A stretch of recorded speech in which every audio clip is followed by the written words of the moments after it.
ಬೆಳಗಾವಿ ಜಿಲ್ಲೆಯ ಬೈಲಹೊಂಗಲ ತಾಲೂಕಿನ ಮುರುಗೋಡಿನಲ್ಲಿ ಅಕ್ರಮ ಮಾಫಿಯಾದ ಅಟ್ಟಹಾಸ ಮಿತಿಮೀರಿದ್ದು ಸರ್ಕಾರಿ ಗೈರಾಣು ಜಮೀನಿನಲ್ಲಿದ್ದ ನೂರಾರು ಮರಗಳನ್ನು ಕಡಿದು ಮಾರಾಟ ಮಾಡಲಾಗಿದೆ.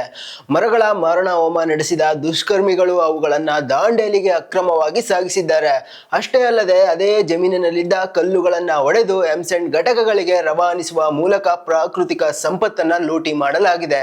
ಈ ಸರಣಿ ಅಕ್ರಮ ನಡೆಯುತ್ತಿದ್ದರೂ ಬೈಲಹೊಂಗಲ ತಾಲೂಕಿನ ಆಡಳಿತ ಮೌನ ವಹಿಸಿರುವುದು ಹಲವು ಅನುಮಾನಗಳಿಗೆ ದಾರಿ ಮಾಡಿಕೊಟ್ಟಿದೆ. ಈ ಕುರಿತು ಜೆಡಿಎಸ್ ಜಿಲ್ಲಾಧ್ಯಕ್ಷ ಶಂಕರ ಮಡಲಗಿ ಅವರು ಬೆಳಗಾವಿ ಜಿಲ್ಲಾಧಿಕಾರಿ ಮೊಹಮ್ಮದ್ ರೋಷನ್ ಅವರಿಗೆ ಅಧಿಕೃತ ದೂರು ಸಲ್ಲಿಸಿದ್ದು, ಕೂಡಲೇ ತಪ್ಪಿತಸ್ಥರ ವಿರುದ್ಧ ಸೂಕ್ತ ಕಾನೂನು ಕ್ರಮ ಕೈಗೊಳ್ಳುವಂತೆ ಆಗ್ರಹಿಸಿದ್ದಾರೆ.